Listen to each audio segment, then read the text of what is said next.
it's deep. So in this video I'm going to review Harry Potter and the Prisoner of Azkaban. I finished listening to the audiobook yesterday, and then, well, actually it was the day before yesterday, and then I watched the movie. So the book was wonderful. J.K. Rowling's imagination is awesome, as usual. And this movie was very, very good. I don't think there was really too much wrong with the movie at all. So, in this movie, Harry Potter goes back to Hogwarts for the third year in a row. And I really like Harry Potter's character because in this movie he stands up to his his abusive aunt and uncle and their family.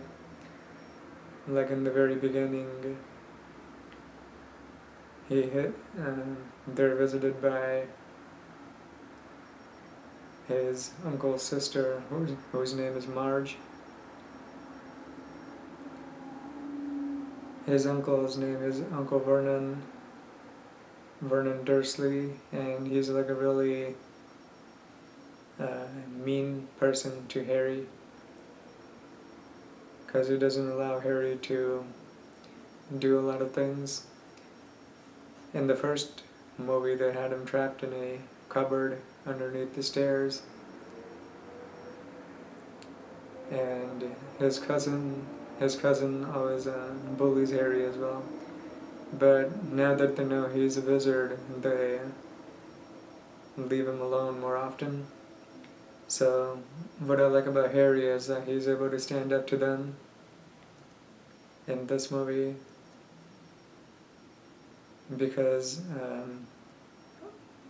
Vernon's sister, whose name is Vernon's sister, Marge, tries to insult Harry's family, and Harry's just like, oh, I'm not going to take this, and he blows her up like a balloon,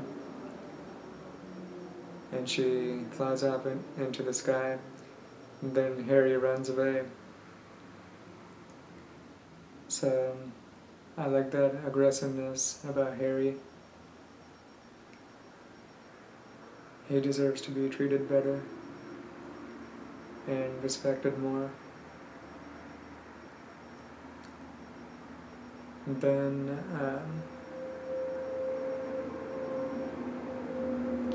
another thing is that Hermione's character is also a more aggressive character. So I also like that. In one of the scenes, she stands up to some bully named Draco Malfoy, who's always been like that since the first year that they were at Hogwarts.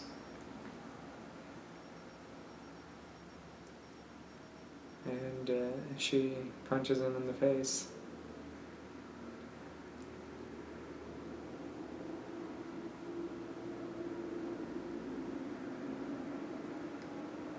And in this movie we can kind of see like it kind of seems like Ron and Hermione are developing a crush on each other,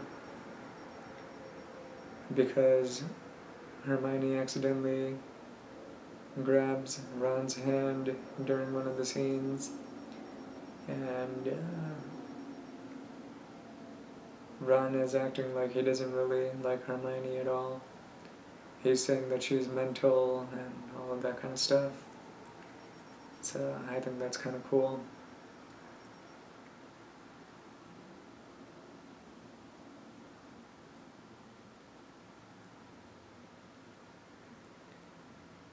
Then I also like the villains in this movie, or the monsters. which are called Dementors.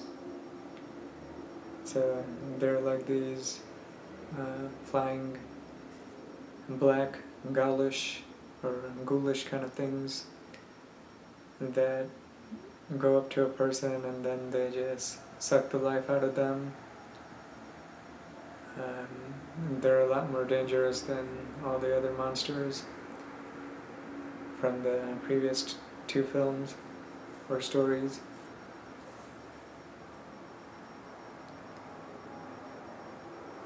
In the beginning of the movie, when they're on a train,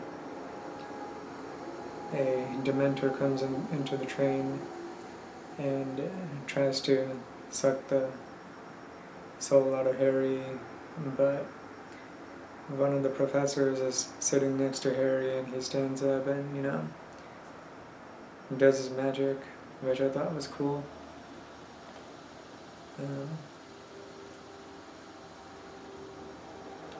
I think the special effects in this movie were also very good, just like the first two films.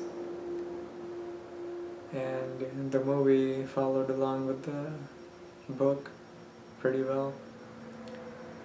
But there were some scenes that they didn't really include from the book. Like in the book, before the Quidditch match, the Gryffindor team has a meeting. In the movie they don't really show that, they just show the Quidditch match right away. So I think it's probably just to keep the movie a little bit shorter.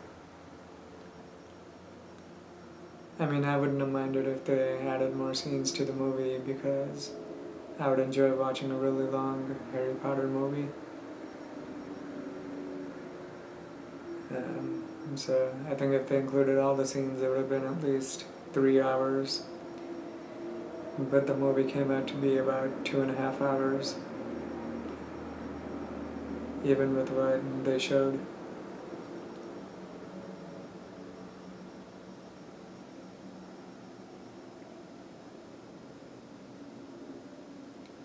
So the whole story in this movie is like a lot more. I felt like it was a lot more depressing, like really dark and gloomy. In the first two movies, I thought it was a lot more happier, because Harry was in Hogwarts for the first time and he was like seeing all the magic for the first time, and he was amazed by it. He was like, wow, the stairs are moving and all the portraits are moving and talking. And then he gets his wand for the first time and he's like, wish, and then everything breaks. But in this movie he is more used to seeing the magic. But the story is just really dark and depressing and gloomy. Like right after he leaves his aunt and uncle's house,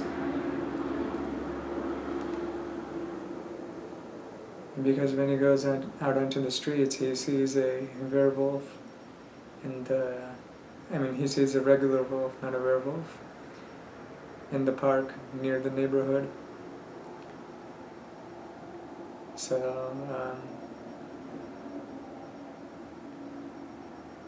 So the story is about a prisoner from one of the prisons called Azkaban. One of the prisoners named Sirius Black escapes from there, and the twist in the story is that Sirius Black is actually Harry Potter's godfather. He knew Harry's parents before they died, and they were friends. But one of the other wizards named Peter Pettigrew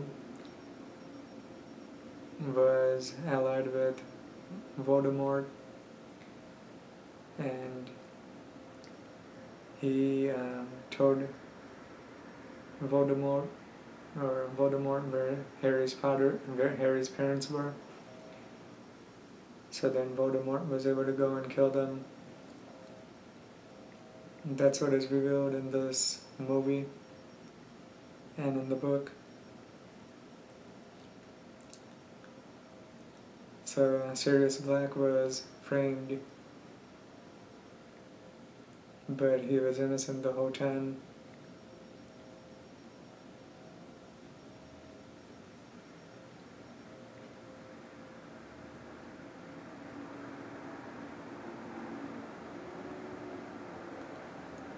So I think the cinematography in this movie was amazing because the scenery, the scenery around Hogwarts looked very cool and realistic. I mean, there's a scene where Harry flies on top of a hippogriff, which is kind of like a mix between a horse and a bird, like a giant eagle and a horse mixed together. So it has the head of an eagle and it's got 2 wings and feathers, but the body is similar to a horse's body.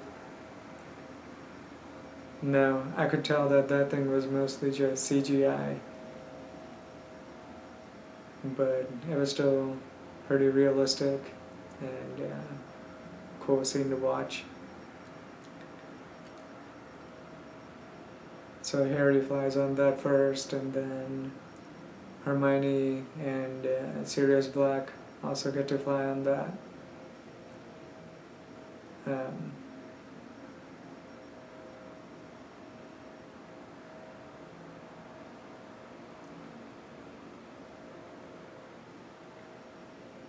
Overall I think the movie was very good.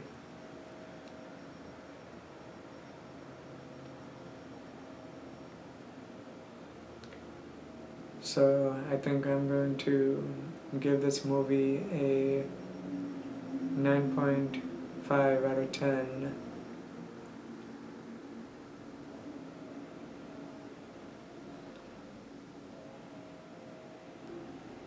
And next up I'm going to be reviewing Harry Potter and the Goblet of Fire. First I'm going to listen to the audiobook, and then I'll make a review of the movie after watching it. Alright, I will see you guys later. Bye.